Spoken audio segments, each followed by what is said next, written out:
You're right on time because Orange Juice in the Kitchen is about to get started.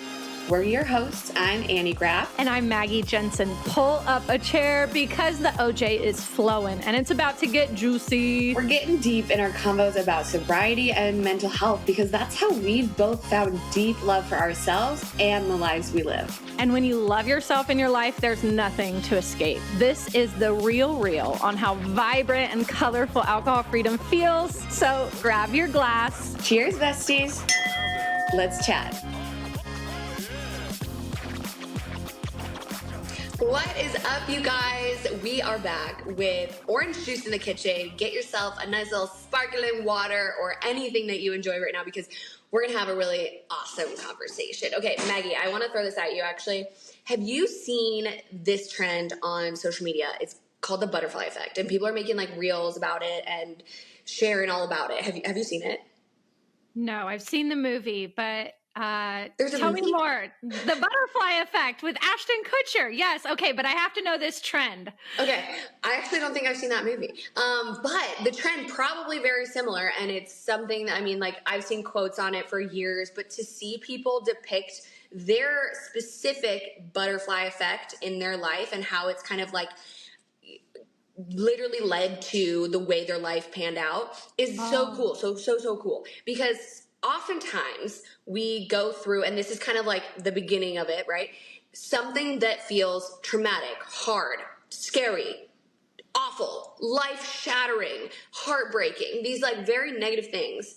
I think it's so easy in those moments to want to escape, want to get out of that moment, want to think your world is ending.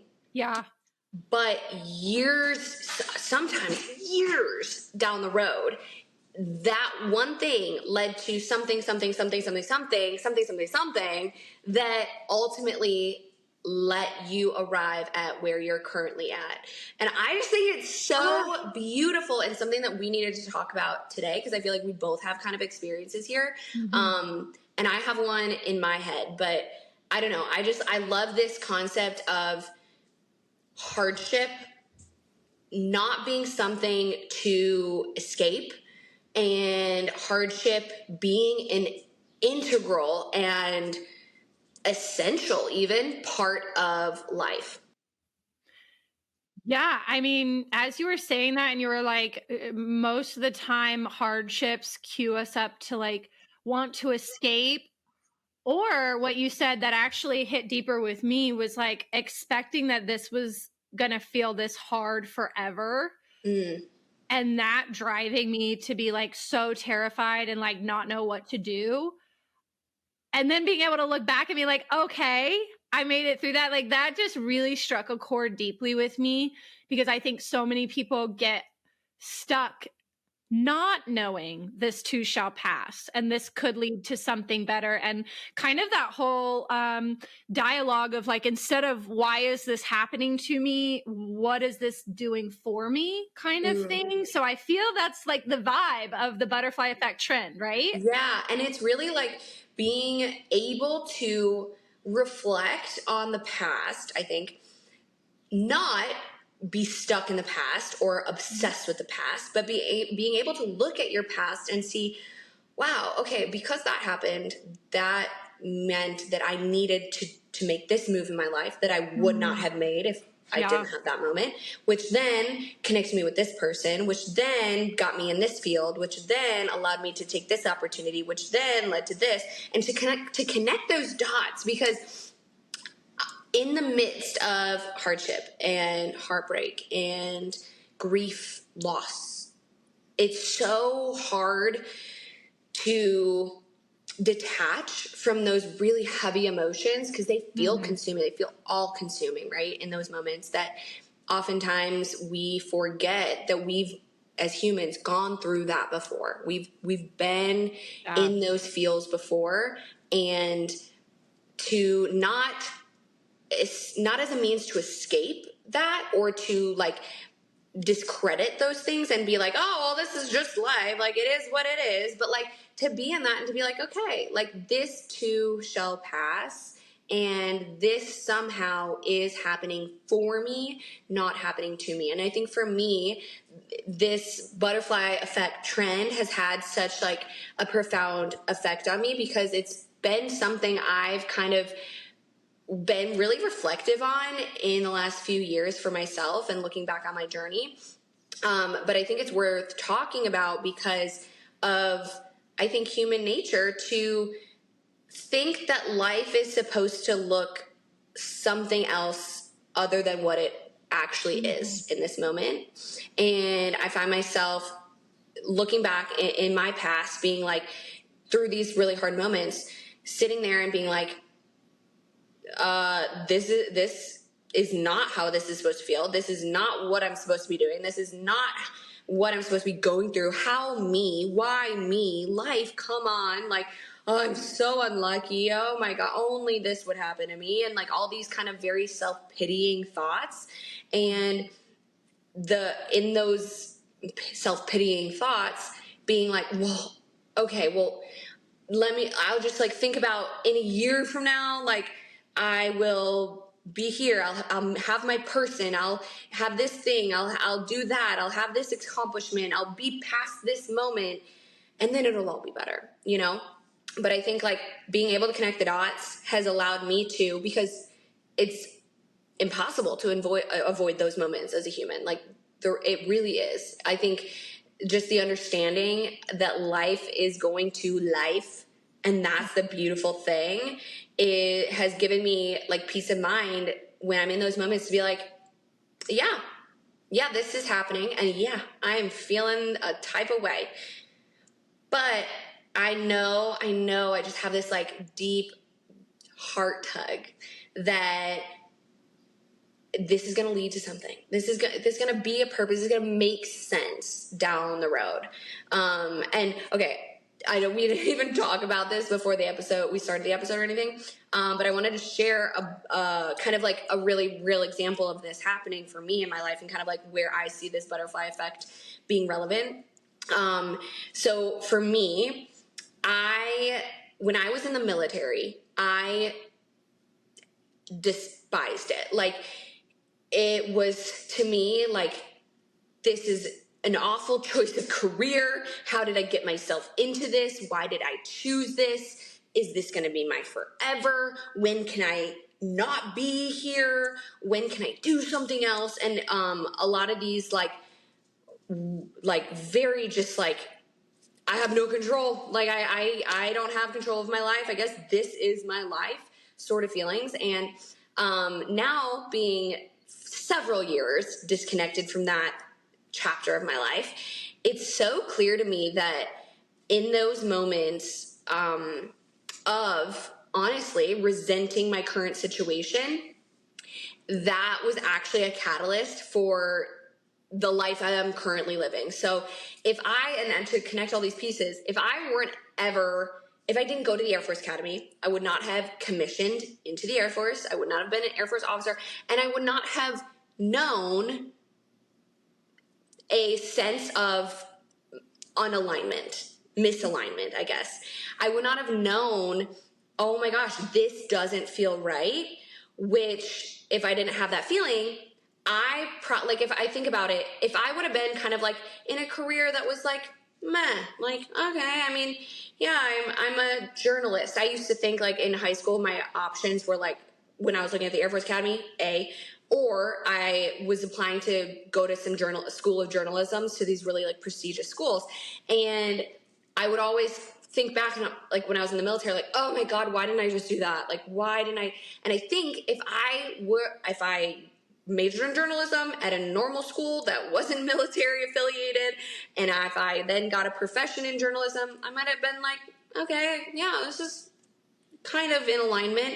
But because I was in a situation that was so unaligned, that created like an intrinsic desire to get out of that situation, or even to allow myself moments of like reprieve, moments of alignment within the misalignment, And that's why I got my personal trainer certification. That's why I started my Instagram page to document my journey, to get my health in check, to then start coaching clients, to then build an online business that I could take with each and every military move that I was forced to make. Because Yeah, I was going to ask, this was while you were still in, right? Just yeah, feeling dissatisfied with that. You started to like think, what would make me happier, even if I am kind of quote unquote stuck in this situation. right. And like, Oh. to think on it, it's like if I didn't feel that sense of stuckness, I probably would have been just okay with the okayness.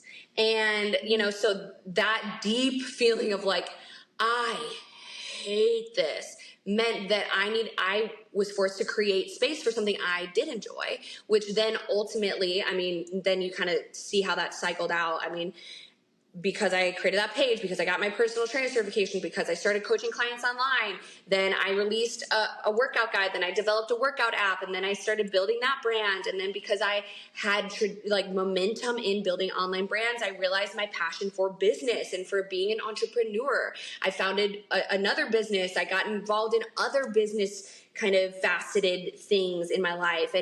And I started to build an audience, build a community online, and start to see what that could allow me in life. I started to see the huge importance I put on time freedom and earning money in a way that I loved to allow myself to live a life that I loved, you know? And ultimately, I mean, that's then how we connected. If you think like even a different angle there is like, if I hadn't have created my Instagram page, like we would have never connected. If I didn't have a podcast, we would have never like gotten on and had that first conversation years ago. And isn't that crazy? And like, I would not have, you know, if I were in, again, a career that I was mad about, that I was surrounded with people that were like, okay, like they're fine. Like, I wouldn't have sought out relationships and community online. I wouldn't have sought out people that were very, very aligned with me, because I would have been kind of stuck in the mediocrity of meh, you know? And so really to kind of tie that all together with a full bow is like, for me, it's given me, like I said, like a peace of mind that when I'm in these extreme moments of discomfort, I know I'm like, this is happening for a reason. This is here for a purpose. And I know one day I'm going to look back and it's going to make so much sense. You know, and I think through like all trials, tribulations of the last even few years since getting out of the military, because like, that's not where the terrible, terrible life events ended for sure. There's so much uncontrollable in life and things that just I can't predict. And because I saw the way all of that played out and connected, that now I feel like whenever I'm in these moments where I'm like, this is not what I expected. This is not what I planned for. This is not what I wanted. This is not like what feels good. I'm in the back of my mind able to at least say, but I know one day I'm going to look back and understand why this is here. So let me be in this moment and let me now decide how I want to react and respond and move forward out of this discomfort and into something that feels more aligned. Maybe not more comfortable, but maybe just more right. And I think without those moments of low, low, low, no, no, no, we are never going to seek out what's yes, you know? Yeah. And I think like, first of all, I feel like rapper Annie came out there. The low, low, low, no, no, no. I'm like, can that be like a affirmation song of some sort?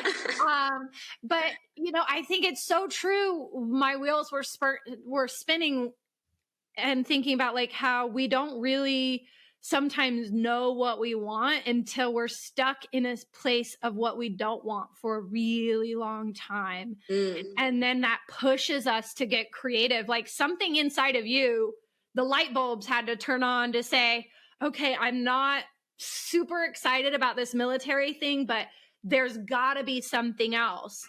And but it wasn't even like, I think like that sentiment of like, I'm not super excited about this. it was actually even more so than that. It was, I am super unexcited about this. Like, I'm super Like, you knew, you were like, I'm dissatisfied AF. yes. Like, and I think like if people get caught in that, like, oh, I'm not like super into this, but I'm not uncomfortable enough to make a change. That's where you get stuck on like years and years and years and years, just being like in this meh territory. And I honestly feel like just meh level of comfort in life is far worse than having these moments of like, this ain't it. This ain't it. Okay, let me find what might be more it. Here. Okay, now here. And I'm like, okay, this ain't it. Okay, and then we constantly level up, and I think that's how evolution happens, rather than if you're just here and you're kind of like this middle ground where you're like, this is like, there's not enough discomfort to make you step into fear and unknown and newness, that you don't seek those things out. Therefore, you do not grow. You do not change. You do not evolve. So therefore, you stay the same. And all of a sudden, it's been 10 years, 20 years. And you're like, I'm still meh on life. How is everyone feeling these things? Or like, how do I get there? It's like, sometimes we need to feel that extreme level of discomfort and dissatisfaction to know, all right, well, now I'm intrinsically motivated. I mean, because you and I both know, like, true change only happens when you truly choose it. Like, you have to choose. Nobody can tell us to do it. It has to be self-motivated. Yeah. Yeah. And it has to come from like a deep place of like, yeah, well, I'm no longer going to continue as I've been continuing. Some got change, Yeah. And that's, as you were saying that, I was thinking, and I know we've talked about this before, but like, that's why I'm so thankful my drinking got to such a point that I was like, holy shit, I need to go a different direction. It was like, you are backed into a corner and you have to change because you are so dissatisfied. If it was just like, meh, kind of an issue, but I can just ignore it, avoid it, then it could go on forever. And, aside from alcohol, looking back, like, there are so many dots that connected of that was extreme discomfort, that was extreme dissatisfaction. I responded negatively to it, but ultimately that negative response got me out of it. And so, like, for me, that looked like actually being in the Air Force as well, but in a different route. Annie commissioned as an officer. I was going through the enlisted route so that they could pay for my school. The Air National Guard, went through Air Force basic training and tech school. And I remember my dad coming to graduation, and he like looked at me and he looked at my eyes and he was like, Maggie, this just isn't you. Like, I see your sparkle has diminished, but I was doing that to make people in my family really proud, make them really happy. I was dissatisfied AF. And guess what I chose to do in my dissatisfaction? Sabotage my career. Not 60 days after I got home from tech school, I was discharged for some wild behavior. And that was a rock bottom. But that was what was a catalyst for me to say, okay, that sucked. What could be better? And the opportunity that opened its doors for me was Hooters. And, being a waitress wasn't my dream, but the corporate structure of Hooters and how they would send you on corporate trainings around the world and hiring from within all the way up to the corporate office and being in the calendars and training teams, like all of this lit up my soul. And had that with the military never happened, I would have never in my wildest dreams contemplated going to work at Hooters. And after a while, as fun and authentic as it did feel, there were a lot of days if I wasn't on an opening or I wasn't going to a pageant or not doing anything that was non-waitressy, if I was just bartending or waitressing, there were times when I was walking, physically present in the building, but in my mind, am I literally just going to be a waitress forever? Is this my life? Getting people silverware and making sure their food is tasty. Like, I was so misaligned in the day-to-day activity. And again, not being aligned with it, I started feeling that meh dissatisfaction, but it wasn't enough to do anything until I again sabotaged that job. That sabotage I lived with for a really long time of like, I was a very high profile employee with Hooters and I had to step down and everybody knew it was because of alcohol. And this is again another rock bottom. But that dissatisfaction then led me to launching my online business and getting my certifications and getting my professional legitimization. And so looking back at those dots, they sucked. Like, and I'm sure in those hard moments for you too, Annie, like they suck. You feel you're backed into a corner. You can't do anything else. But it's when you are backed into the corner that your most creative ideas start to flow. And I think that for you and me is that we had this ability to believe in those ideas and say, well, I could try this in this moment. And that's how a negative dot can then connect to a growth dot, I think. And, Yeah. to like kind of close out a little bit, and I'll pass it over to you, close out. I think about that quote from Steve Jobs where he says, you can only connect the dots looking backwards. You can't connect them looking forwards. So you just have to trust and have faith that those dots will lead to something better, lead to your growth, lead to your evolution. And I know for us, those negative dots were like that catapult for us to get the ideas and believe in ourselves and believe in what to do instead. 100%. And even when you were saying your journey, like I see like that is the visual I was kind of depicting before is like, here was like, your time with the military met until it was kind of here. Then when it dipped, then you're like, okay, let's look for another route. And then here met, it dipped. It didn't go as low as this dip, but it dipped, which then incentivized you to then make another level up. And like, I think that is far more often how life looks, these ups and downs. And if we go through life like baffled at the fact that there are downs, every time we have those, we're going to be filled with fear, with uncertainty, with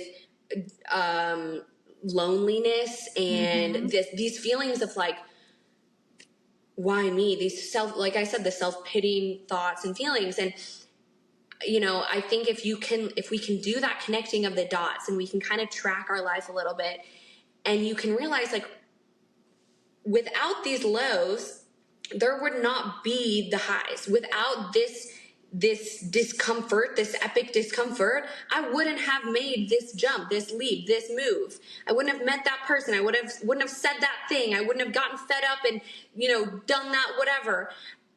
And then life would have just been here. Or if we take the lows out, it's just a gap. And then what? It's like to connect the dots, we really do need those moments. And so, just message for anybody out there listening that's maybe in one of those low moments. Be in it, feel it, embrace it, understand that it is because something is happening for you. For you, not to you. Something is happening for you, and everything after this moment is dependent on how you choose to react, right? And how you choose to respond and how you choose to move after this moment. Don't move to escape. Don't move to numb and avoid and ignore. Be there and understand, yeah, this really truly is how I feel right now, and this really truly is my reality right now.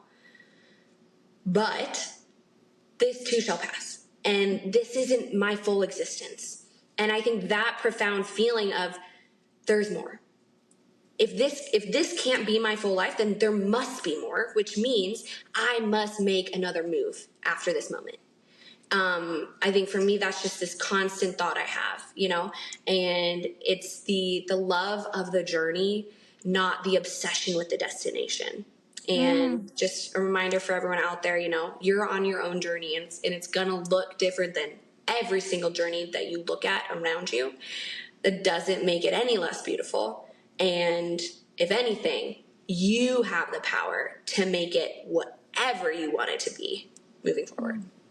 Yeah, and kind of just as we sign out, maybe a little journaling exercise or just a mental audit. If you're having a hard time right now, or if you experience one here in the near future, come back to this idea, this exercise, and look back, just like Annie and I did in the past 24 minutes. Look back and look at the experiences that you felt real difficulty with in the past, and find 3 good things, 3 to 5 good things. If I told you to find 10 good things, the thing is your mind would figure them out. Your mind would come up with 10 things. It would start to just pick up on things you would have never noticed. But start with 3.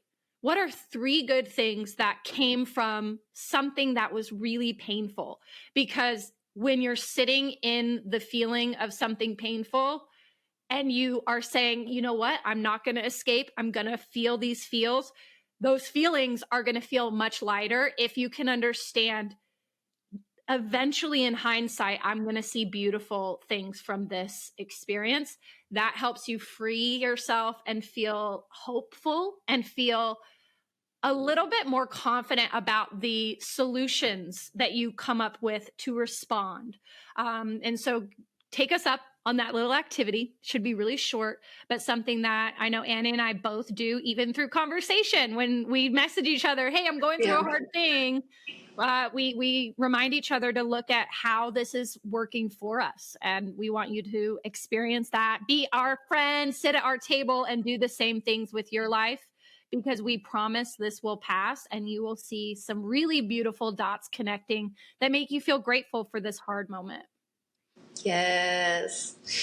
Sending so much love to you guys. If you enjoyed this episode, please, please, please send to a friend, post on Instagram, tag us, and we would love to hear about whatever your butterfly effect is. So that's all for this week, you guys. We will chat with you next time on the Orange Juice in the Kitchen podcast.